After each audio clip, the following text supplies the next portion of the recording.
Pero también, si existe ese Mesías admirable, debe existir un anti-Mesías. Claro, es interesante eso porque en las películas de héroes hay héroes buenos y villanos. Claro. Que hay que tener claro que si viéramos una película donde, no sé, de Batman, que no luchara contra ningún villano, no sería tan buena la película. Sería como, bonito, pero... ¿Me entiendes? O sea, lo que nos llama la atención es la guerra entre el bien y el mal. Claro.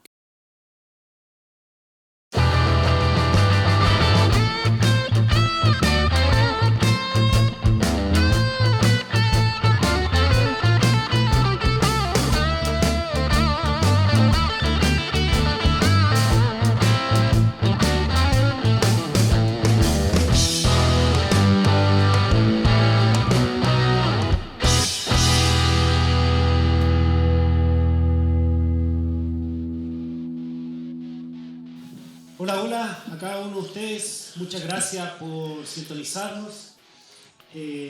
Estamos ya en esta segunda parte de esta temática que estábamos llevando a cabo. Quiero agradecer al Ministerio de Retorno por apoyarnos con toda esta iluminación, con la parte audiovisual. Así que les agradecemos a ellos por este cafecito, por estas tacitas. Un saludo por eso. Un saludo por eso. Así que muchas gracias por estar atentos, por ponerle play al programa. Lo hacemos con harto cariño y si es de su agrado, le vamos a pedir que comparta, que le ponga me gusta. Si no le gusta también pongan el no me gusta, también sirve ese tipo de reacción. No le pongan no me gusta. Y comentarios. Y comentarios de esa manera también, si es de su agrado, como le decimos, puede llegar a más personas. Estamos nuevamente, mi nombre Luis Castro. Cristian. Y Carlos. Y el pastor Carlos. Así que, gracias. Bueno, dejamos el programa anterior que estábamos conversando. Si no lo ha revisado, lo vamos a poner por ahí para que pueda ir a ese. Ahí dimos toda la introducción del concepto de Mesías. Ese concepto que está asociado, decíamos ahí, siempre con profecías. Claro. Y que esa historia ha inspirado también libros, ha inspirado películas, y no solamente la ficción, sino que también en la realidad política, por ejemplo, con personajes de la historia que han aparecido como El Salvador, como aquellos que van a solucionar problemas de opresión, de económicos, de desastres, en fin. Y en eso estábamos. Veíamos que, por ejemplo, hay alegorías del Mesías cristiano, de Cristo, pero también existían otras que parece que están más solapadas. Y allí entramos a Tolkien. Tolkien no le gustaba mucho la alegoría, decíamos en el programa anterior, sino que más que nada que el que está leyendo logre aplicarlo. Y eso, la verdad que le gusta harto a los directores porque es como que queda abierto a la interpretación. De hecho, le preguntan, ¿usted quiso decir tal cosa? Y dice, no sé, véalo. Claro, lo deja interpretación para cada uno y que cada uno pueda darle el mensaje que en ese minuto necesita la persona que está consumiendo ese producto. Exacto. Claro. ¿Puedo darles un ejemplo de eso? Sí, por supuesto. En una de las películas donde Batman se enfrenta a Superman. Entonces Batman le pregunta a Superman, ¿sangras? Entonces yo estaba pensando justamente en eso. Le dice, do you bleed? ¿Sangras? Entonces nuestro Señor Jesucristo sangró por nuestros pecados. O sea, interesante que, como dicen ustedes, bueno, yo lo interpreto así. Alguien puede decir, hasta los superhéroes más grandes sangran. Bueno, claro. Cuando Batman le pregunta a Superman, sangra en el sentido de que puedes morir. Lo humaniza. Entonces, claro. en ese sentido, nosotros nos tomamos nuestra libertad aquí de interpretar como lo estamos sintiendo. De hecho, como les decía, Tolkien decía eso, que le gustaba más esa aplicabilidad antes que las alegorías. Entonces eso nos lleva a observar en nuestra misma libertad que las historias más fascinantes que hay son aquellas que presentan ese Salvador mesiánico. Ahora, queremos dejar claro que no estamos comparando a estos superhéroes, a estos personajes que son igual que Jesús. Estamos diciendo que ese tipo de historia es atractiva y se va repitiendo. Lo que estamos diciendo un poco para también hacer, englobar lo que estábamos en el episodio anterior, era de que la humanidad entera tiene en su ADN algo escrito que le dice que tiene que buscar la redención en algo mayor que él. Y también que tiene que adorar una figura que es mayor que él. Entonces eso se imprime en todo lo que tenga que ver con arte, con literatura, con películas como vamos a ver ahora. Y que para nosotros se nos hace sencillo o se nos hace fácil poder relacionarnos e identificarnos con esas figuras. Claro, para allá iba, que dice que junto con esto vemos, también queremos ver cuál es nuestro lugar en todo eso, porque buscamos descansar también en ese Salvador. Claro. Cómo nos inspiran estas historias para lograr ser mejores o incluso ser peores, pues dependiendo de la visión que tenga, dependiendo de la estimulación o de la inspiración que eso nos cause, según el impacto que eso nos da a nosotros. Recordaba eso de que recién sobre que si Batman sangraba o no y relacionado con Superman, era que ahí hay visiones bien importantes. Por ejemplo, Jesús. A ver, en la película 300 estaba el Jerjes. Jerjes quería demostrar que él era un dios y que no sangraba. Claro. En la película estoy hablando, porque también está el cómic de 300. Claro. Bueno, y también es parte de la historia. El rey, ¿cómo se llama? El rey Leónidas tira la lanza y él quería comprobar de que era un ser humano. Entonces sangró y el otro se tapó, por lo menos en la película se muestra, se tapó para que no vieran que estaba sangrando. Exactamente. Claro. Entonces ahí también hay ideas de que ese Salvador es un ser sumamente supremo, totalmente intocable. Claro. Ya para adentrarnos en el tema, Jesús nació en pesebre. Claro. Nació pobre, se mostró tal cual. Y ahí hay ideas muy importantes. O sea, se identificó con la humanidad. Claro. El origen humilde de ese Salvador que nos viene a rescatar y que después se revela su verdadera posición, también está en muchas figuras literarias o de las películas.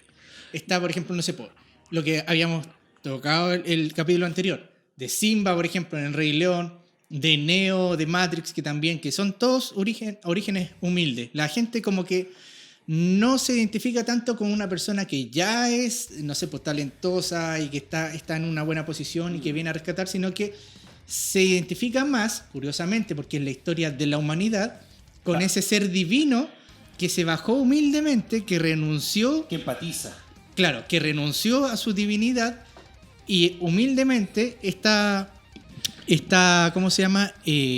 O viene a la humanidad en forma humilde para representarnos y salvarnos. ¿Sabéis que yo quería decir algo? Uh-huh. Ustedes saben que la Biblia, digamos, está escrita en muchos idiomas y es el libro más vendido que existe. Uh-huh. Pero hay pueblos que la Biblia todavía no ha llegado todavía allí. Y la pregunta es, ¿cierto?, cómo ellos, sin saber que Dios es real, ellos tienden a adorar.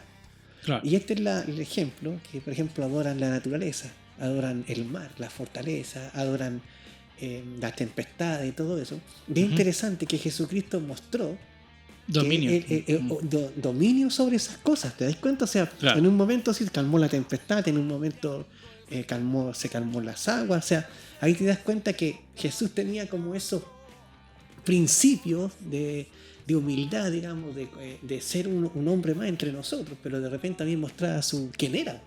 Era claro, Dios en forma, digamos, humana, representado, digamos, en que podía él dominar lo que para los hombres era un Dios, el Dios del trueno. Claro. El Dios de el Dios del mar.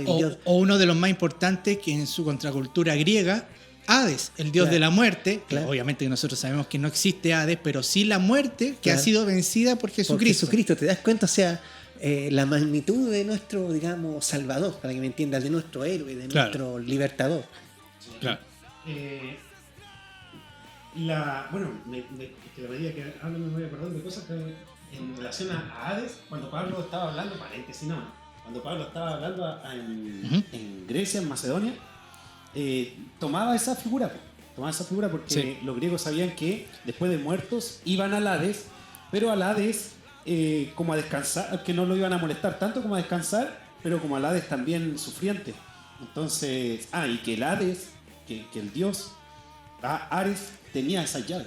Entonces Pablo ocupa ese tipo de idea para representar. Es que ahí Pablo, bueno, como hablábamos entre cámaras, que quizás puede ser todo un tema o varios temas de podcast después, que bueno, la figura del apóstol Pablo es una persona sumamente inteligente, sumamente aguda en sus comentarios y en sus oportunidades para poder predicar a otras personas y para poder defenderse a sí mismo o defender el evangelio o defenderse a sí mismo en situaciones que lo ameritaban. Sí. De apelar a ¿cómo se llama? A lo sentimental de las personas hablándole en otro idioma, apelar a su ciudadanía, oye, y eso, apelar a los derechos como ciudadano que tenía también. Pero bueno, sí. no me quiero extender en ese tema. Pero era básicamente de aprovechar esa cultura, que en realidad lo que queremos hacer por medio de este tipo de entretenciones como películas y cosas así. Bueno, la vez pasada dejamos ya establecido lo que íbamos a conversar, que si hablábamos de ese Mesías, de ese Salvador, de esa persona que admirábamos, y no hablamos específicamente de Jesús, sino que estamos hablando de las películas, cómo se ven representadas ahí, y por eso también el éxito en nuestra tesis, o mi tesis, el éxito también que tuvieron. Pero también, si existe ese Mesías admirable, debe existir un anti-Mesías. Claro, es interesante eso porque en las películas de héroes hay héroes buenos y villanos. Claro. Que hay que tener claro que si viéramos una película donde, no sé, de Batman, que no luchara contra ningún villano, no sería tan buena la película, sería como, bonito, pero ¿me entiendes? O sea, lo que nos llama la atención es la guerra entre el bien y el mal. Claro. Que es importante tener en mente esto. Ahora, El Señor de los Anillos, por ejemplo, tiene las dos secciones, tiene la parte, digamos, la parte buena y la parte mala, que vienen a ser esto ¿cómo se llamaban los feitos? Los orcos. Los orcos eran como la parte villana del asunto, y el ojo que estaba constantemente mirando, que venía, ¿cierto? Y confundía y que quería, digamos, su anillo de vuelta. Entonces es interesante como, acuérdate que había un brujo que fue, que el rey brujo. Claro, que fue primero era bueno. ¿Se acuerdan? Claro. Y después se convirtió a ese ojo. ¿Cómo se llama el ojo? ¿Saruman? ¿Sauron? No, Sauron. El Sauron es la... Pero ahí lo vamos a explicar mejor, pero el Sauron, claro, es la personificación ahí de la maldad, en este caso, de la parte del antagonista o del antagonista de la humanidad. De hecho, a él se le dice el enemigo del hombre medio. De la edad media. El enemigo del hombre. ¿Ya? Pero, bueno, podemos adentrarnos de todas formas ya de lleno a lo que, no sé si hay algún comentario antes, pero de lleno a lo que ya es la figura del Señor de los Anillos y empezar quizás a desglosar un poco las figuras bíblicas y hacer la comparativa de la figura literaria con lo que encontramos también en la escritura. Como esa introducción que decíamos, era que C.S. Lewis, que era amigo de Tolkien, era mucho más alegórico. Se podía ver claramente la figura de alguien que quería, de aquel que quería hablar, en este caso Aslan, relacionado con Jesús. Pero Tolkien no va por la alegoría. Claro. Entonces vemos esa figura más repartida. Claro. Eso, entonces vamos a entrar en el mundo un poco del Señor de los Anillos. A todos los que nos están escuchando, si ven que estamos un poquito acelerados, es porque esta es como nuestra tercera o cuarta taza de café. Aquí tenemos en nuestra iglesia, en nuestra iglesia tenemos mucho la costumbre, somos muchos de tomar café. Nos juntábamos de repente en una casa, tomamos café con cosas, pero siempre el café es parte de nuestra cultura de la Capilla Calvario, de Valparaíso, ¿ya? Entonces, vamos con la idea del Señor de los Anillos y ahí vamos a ir desglosando esto. El Señor de los Anillos es una de las obras literarias de Tolkien, ¿ya? Que es uno de tantos libros que tiene, la verdad, ¿ya? Es un episodio de la Tierra Media, ¿ya? Pero que empieza con otros escritos. uno de los primeros escritos es el Silmarillion, ¿ya? El Silmarillion es la historia de origen donde se establece todo este mundo fantástico. ¿Y qué datos son importantes? Que por ejemplo en el Silmarillion empieza con todas las figuras de la creación. Y hay una entrevista de Tolkien que le dice que si eso es un nuevo universo o se trata más o menos igual que el Génesis. Y dijo, no, al fin y al cabo y al fin de cuentas es el Génesis contado de otra forma. Es como un cortar y pegar, no se hizo mucho problema ahí. Entonces, está la figura de Ilúvatar. Ilúvatar, o Ilu, me parece, o Elo, pero Ilúvatar, Eru, ¿ya? Es Dios en este caso, que el Dios Supremo. el Dios Supremo, que él hace una obra de creación a través de una canción. ¿Ya? Ese es como su medio o su alegoría, por decirlo así, en la forma en cómo empieza la creación de su universo y de su tierra. Que es muy parecido a lo que hace C.S. Lewis. Aslan hace exactamente lo mismo. A través de una canción, se supone, empieza a desarrollar esto. Entonces, una de las primeras cosas que hace es crear a los Valar. Los Valar son como los ángeles, por decirlo así, con distintas jerarquías. Son espíritus que van a ayudar en la obra creadora de Ilúvatar, ¿ya? Entonces, él empieza a hacer las melodías. Y las melodías empiezan a concretarse o a materializarse en lo que es nuestro planeta. La melodía de tanto empieza a crear las aguas, las distintas cosas. Sí, se decía que era como la canción de Ilúvatar. Pero la canción de Ilúvatar era como el mandato de Ilúvatar a través de una canción para que empezara a formarse este planeta. Con todas sus escenarios y con todos, ¿cómo se llama? Las distintas criaturas que lo conforman, que son más que el hombre. Aquí vemos elfos y más adelante vemos otro tipo de criaturas. Entonces, crea a los Valar. Los Valar son las entidades espirituales que son como los ángeles. Y uno de estos Valar, hay varios, no me acuerdo de los nombres porque lo leí hace harto tiempo, pero uno de ellos es, uno de los principales y uno de los más poderosos es Morgoth.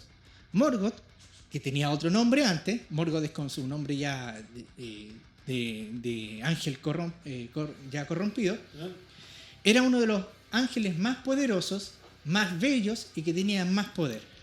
Ahí tenemos, ¿a quién tenemos ahí? Aquí a Lucifer. Claro. Entonces él quería hacer su propia canción y hacer su propia, dirigir igual que Dios. Y ahí fue apartado igual que Lucifer, y empieza a corromper la creación que ya Ilúvatar estaba haciendo. El nombre que recibió fue Morgoth. Morgoth, no me acuerdo cuál fue el primer nombre que él tenía, Morgoth, porque era como Lucifer, y después Satanás, o Diablo. O Diablo. Ese es Morgoth. Entonces, para no extenderme tanto, se crearon todas las cosas, ya se conformó, y Morgoth, que vendría siendo el símil de Satanás, empezó a corromper la Tierra Media. Y ahí fueron varias cosas, se corrompieron varias cosas. Hay una historia de la araña gigante que después vemos en El Señor de los Anillos también. Ella la araña. Ella se llama. También fue ahí, actuó con Morgoth, después se rebelaron los dos. Habían también... antes del sol, por ejemplo, había un árbol que iluminaba toda la tierra y ese árbol fue corrupto también por Morgoth y toda una historia de corrupción. ¿Ya? Entonces ahí establecemos nuestro primer escenario de que la creación fue hecha y después fue corrompida. Ya. Entonces, como lo estamos hablando, hay cierta necesidad de poder volver a esa restauración. Ya. ¿Ya? Ahí podemos ver todo un símil que es casi idéntico a la Biblia. Sí. ¿Ya? Eso es como introducción al mundo del Señor, no al Señor de los Anillos, sino que al mundo de Tolkien. En Génesis plantea, obviamente, es tanto la creación como la corrupción, pero inmediatamente la profecía... Claro, la caída del hombre, digamos, a través del engaño de Satanás. Claro. Pero Dios promete limpiar la corrupción, que es lo que realmente hace a través de una profecía, una promesa de Dios para la humanidad, o sea, que se la da a la mujer, porque nacemos de mujer. Claro. O sea, hay que tener claro que Entonces dice que de la simiente de la mujer vendría un Salvador. Pero también dice, es interesante porque dice también que va a haber un conflicto ahí. Dice que entre la serpiente y ese Salvador que vendría, ¿cierto?, a través de la mujer. ¿Cierto? Claro, que diría, tú le vas a herir en la cabeza, le dice, el niño va a herir en la cabeza a la serpiente y la serpiente al niño en el carcañar, en el talón, abajo. Entonces está hablando ya de una guerra, digamos, entre el bien y el mal. Un conflicto entre el bien y el mal. Un conflicto que hasta el día de hoy existe y es real. O sea, si hablamos de bien, tenemos que hablar también de mal. O sea, tenemos que tener claras ambas cosas. Ahora, en el programa anterior hablamos, ¿cierto?, acerca de nuestro libertador, de nuestro Mesías, ¿cierto? Pero en el futuro la Biblia dice que se levantará otro diciendo que sí es el Mesías. Y que va a hacer algunas cosas muy parecidas al Mesías. Esa es la pregunta que le he planteado. Claro, o sea, y eso está en el libro de Apocalipsis, ¿cierto? En el capítulo 13 de Apocalipsis dice que va a hacer hablar una estatua, que va a hacer descender fuego del cielo, que son señales mentirosas realmente, y además dice que va a morir resucitar el tercer día. O sea, va a tratar de engañar a la humanidad. ¿Me entiendes? Entonces, es interesante darnos cuenta que todas las conclusiones, digamos, o sea, todas las películas que hemos estado hablando, siempre está entre un bien y un mal. No existe todavía puro bien. No existe el puro bien. Y eso es lo que nuestra alma anhela en algún momento, experimentar solamente el bien perfectamente. Claro, porque una razón específica de esto. Porque lo único que fue hecho a semejanza de Dios fue Adán. Dice que hagamos al hombre nuestra imagen conforme a nuestra semejanza. Pero después, cuando vino el primer hijo no fue conforme a Dios, sino conforme a Adán y Eva, para que me entiendan. Entonces, ellos lograron vivir en un paraíso terrenal del bien nomás. Eran expertos siempre en el bien. O sea, tenían paz en sus corazones por el bien. Lamentablemente, al querer saber, porque el engaño de la serpiente, digámoslo así, es, sabe Dios que van a ser como Él, sabiendo el bien y el mal. O sea, el hombre sabía el bien, pero no el mal. Entonces, cuando se introduce el mal, digamos, a la humanidad, entonces comienza esta guerra entre hacer lo correcto y no hacer lo correcto, entre ser una buena persona y una mala persona, es una persona limpia y una persona corrompida. O sea, y eso ha sido lo que la humanidad, como decía el Cristo, necesita volver a eso de la limpieza, de volver a ser como Dios nos creó al principio. Y a eso apuntamos, y eso apunta a nuestro Salvador, de llevarnos a un lugar, de cambiar nuestra vida, de santificarnos y irnos al lugar que al principio estaba.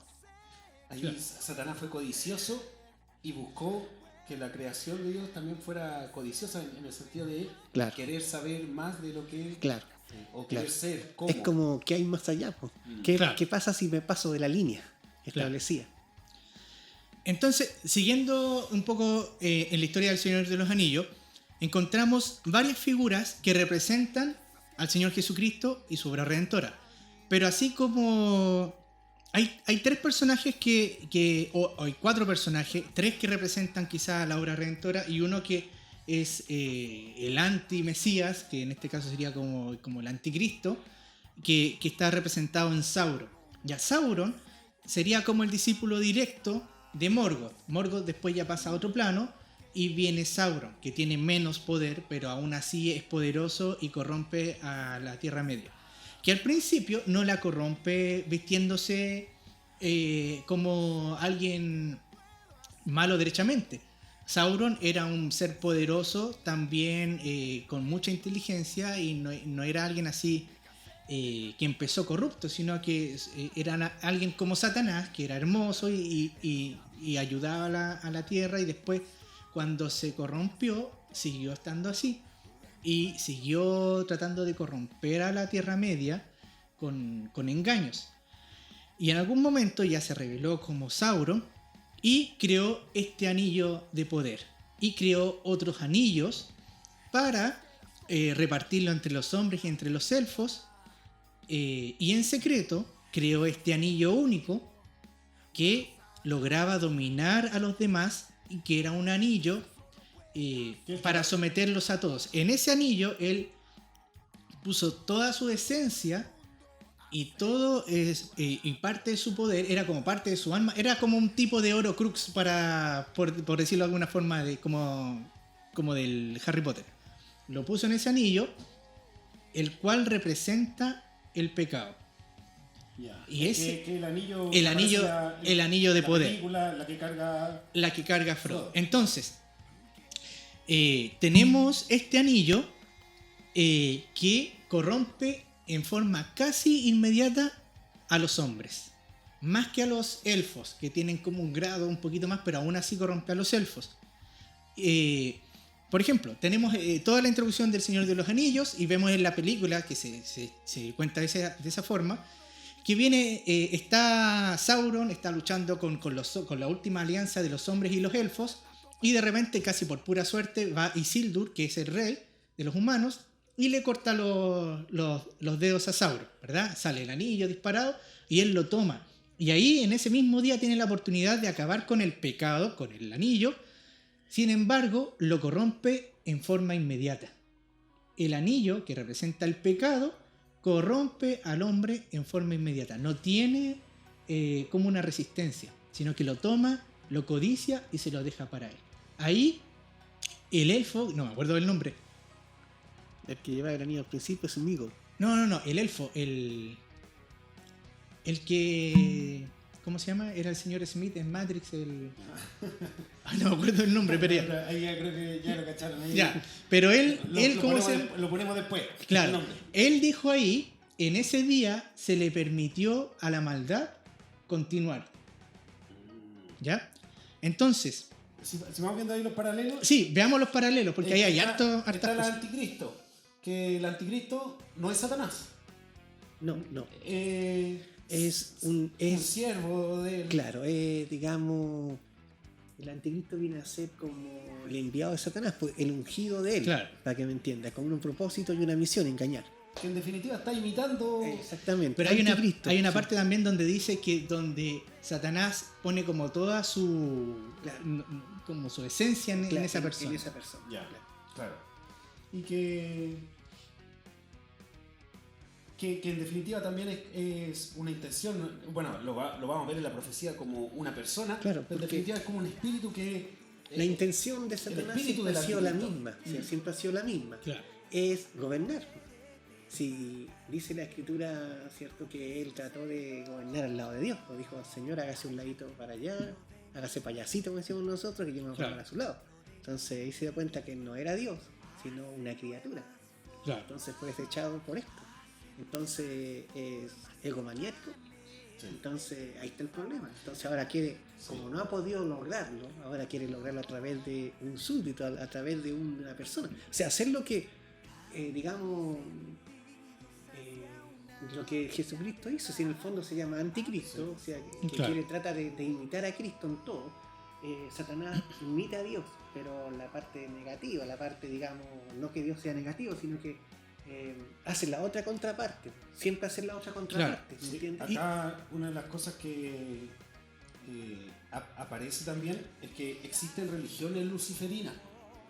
No son sectas satánicas, no se llaman así porque la secta satánica tiene el término negativo. Claro. Claro. Sin embargo, si es una secta luciferina, tiene el concepto de alguien que quiere mejorarse a sí mismo, que quiere aspirar a más. Por lo tanto, desde esa secta que existe, Ujú. y son trascendentes a distintos tipos de sectas, está la idea de progresar, mejorar, Claro. llegar hasta cierto lugar. Claro. Entonces, tiene...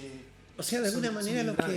que Satanás le dijo a Eva era eso, o sea, de alguna manera tú vas a progresar, Claro. de alguna manera tú vas a conocer ahora el bien y el mal.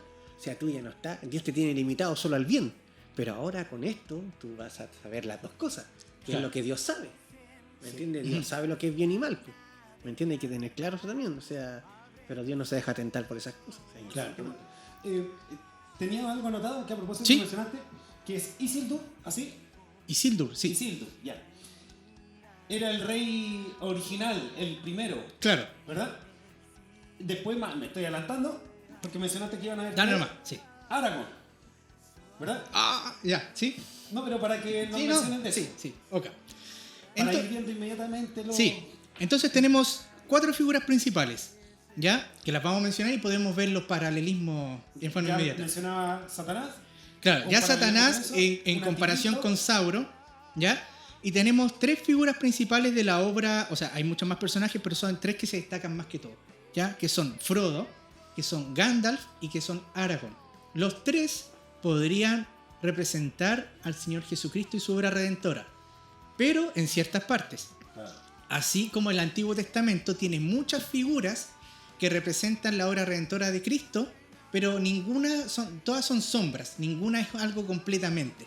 Sino No es su que vida entera. no es su vida entera. Por ejemplo, no sé, David representa a Jesucristo en muchas cosas, ¿ya? Sobre todo en su linaje de rey, pero no podría representar perfectamente a Jesucristo porque tiene pecado de por medio, si sigue siendo un hombre. claro. Así igual hay figuras aquí que vamos a ver que representan en parte la obra redentora de Jesucristo. Analicemos la primera. puede ser. Sí.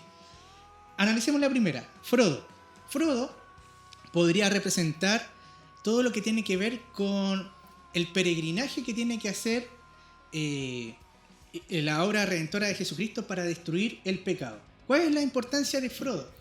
La importancia de Frodo es que es un ser, ya que es un hobbit, que no es ni enano, ni hombre, ni elfo, es como una especie como aparte. Como por que eso- su filosofía era no hacer nada. Con eso Que- era claro, feliz, ¿no? eran, claro, siempre No meterse en problemas. claro, siempre una vida tranquila.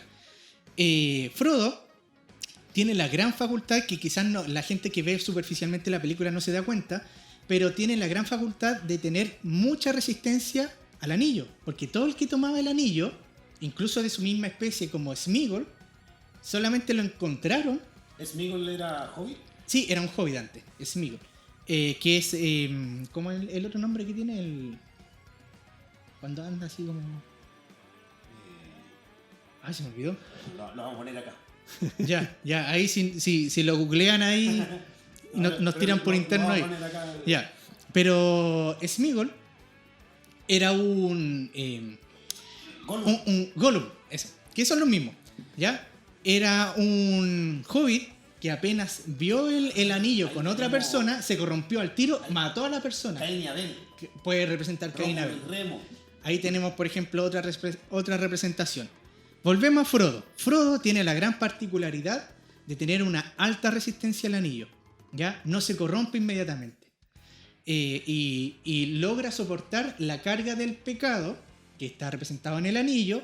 Él tiene que ponerse esa carga del pecado y él voluntariamente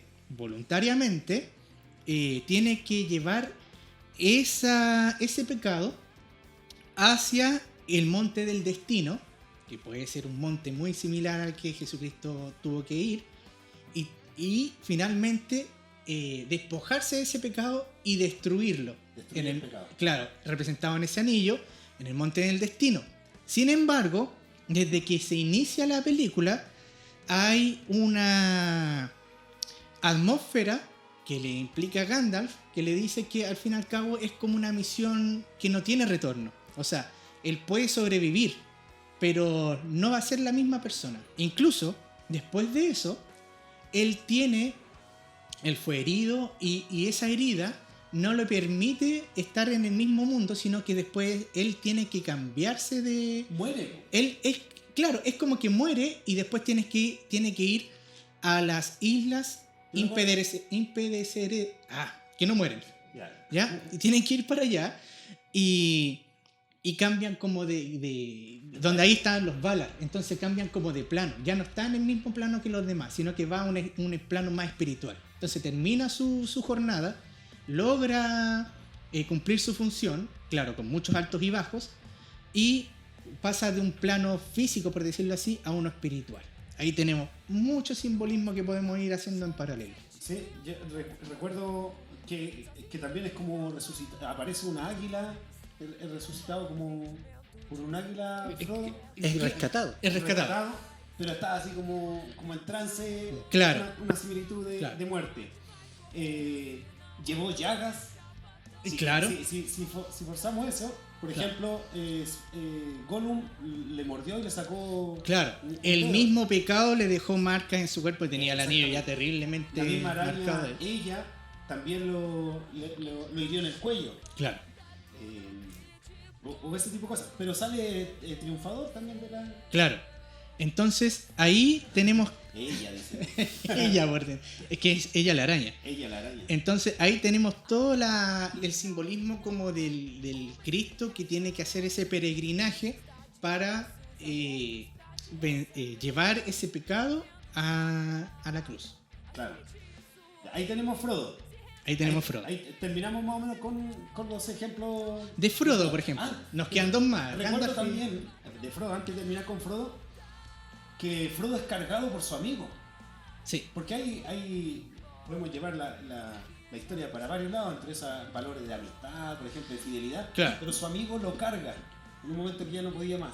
claro. De hecho, de repente hay como memes o comentarios así de que el verdadero salvador aquí es Sam.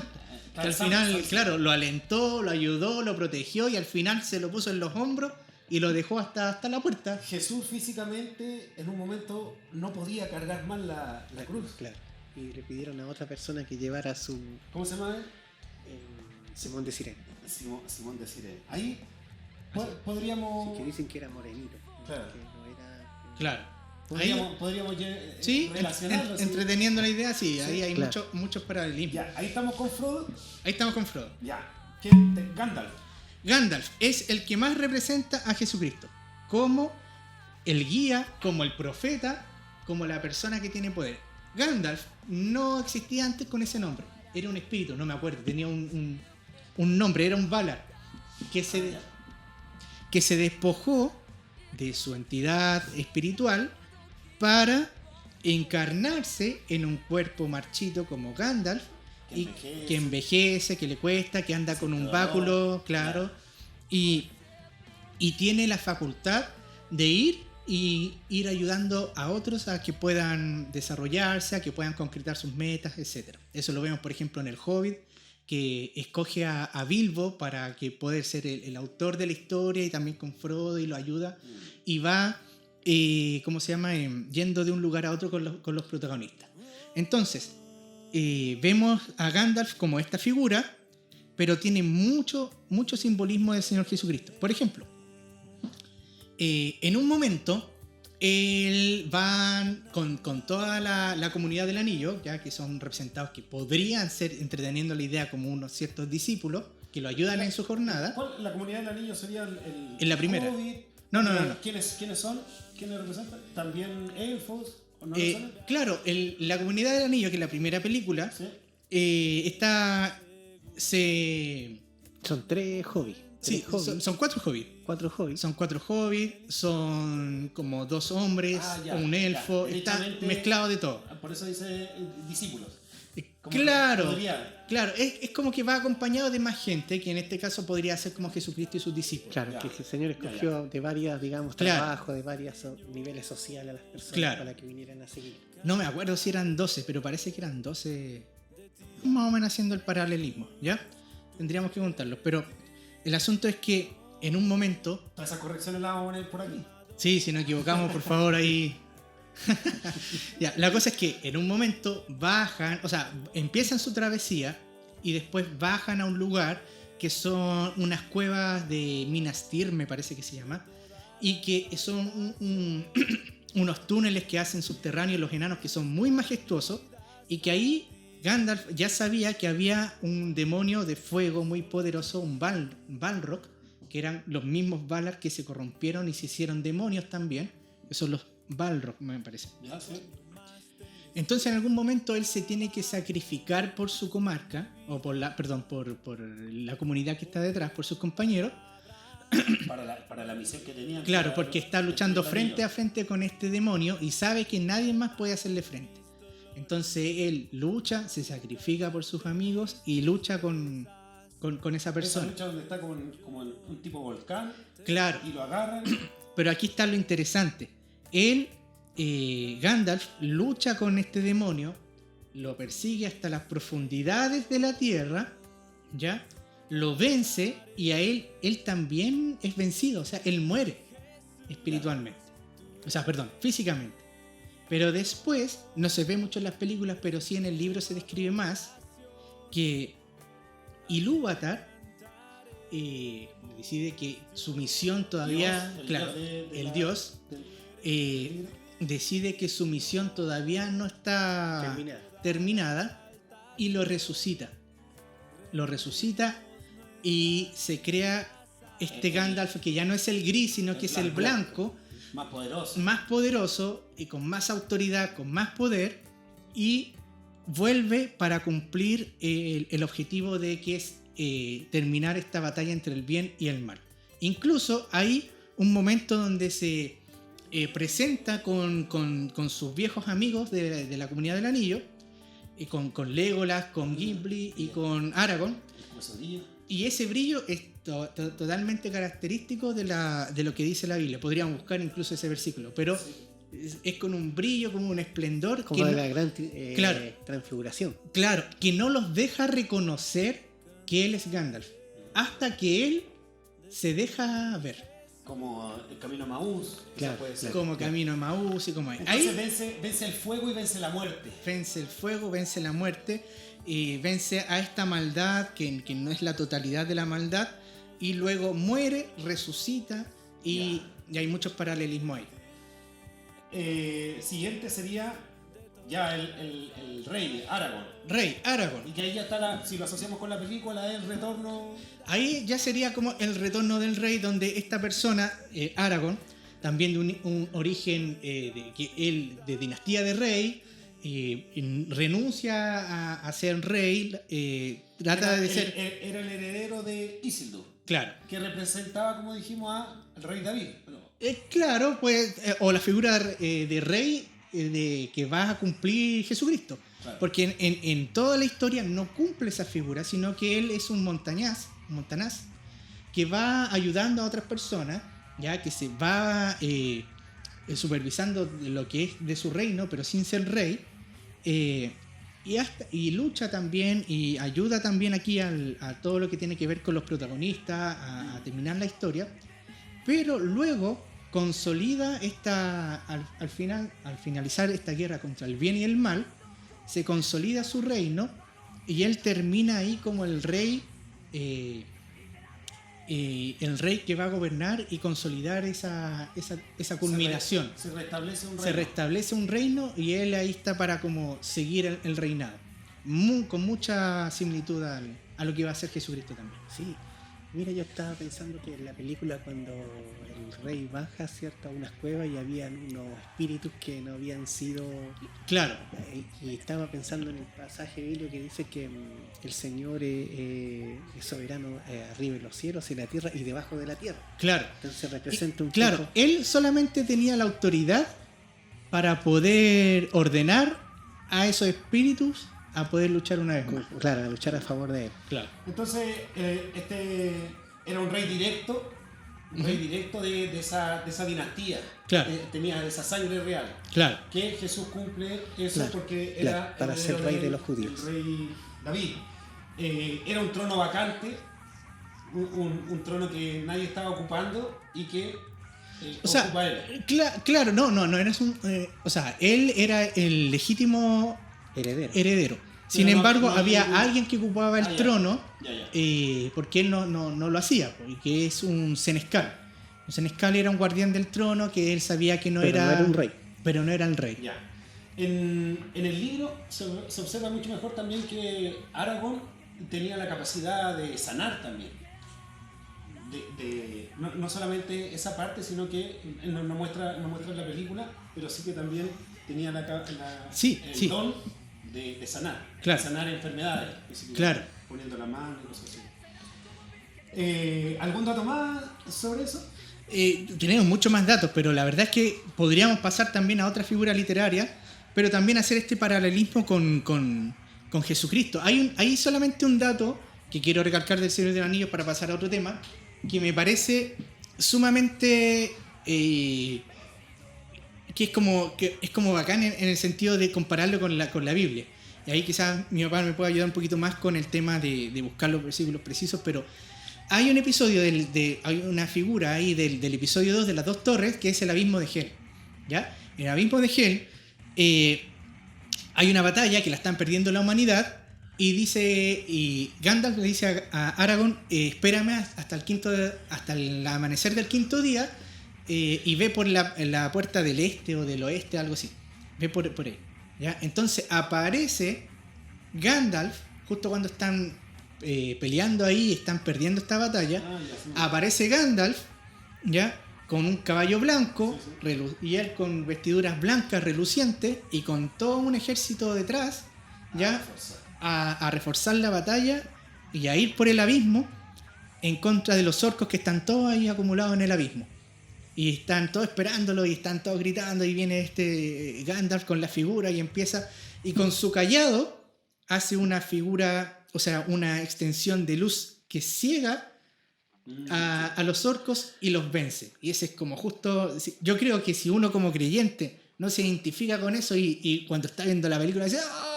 Así como con los demás, entonces es una figura que es muy importante igual, con la lucha que va a tener Jesucristo también en los últimos tiempos con las fuerzas del mal, y que también dice la palabra que está resplandeciente y que también hay un brillo que sale de él y que es... Claro, yo creo que Apocalipsis 19. Eso.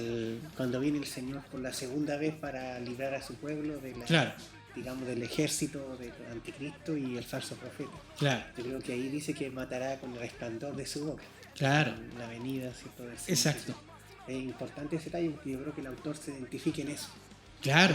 En el momento de la guerra de Armagedón, ¿cierto? Al final de los 7 años de tribulación, y al final de los 7 años de tribulación, entonces viene el Señor Jesucristo para libertar a la nación, al remanente judío.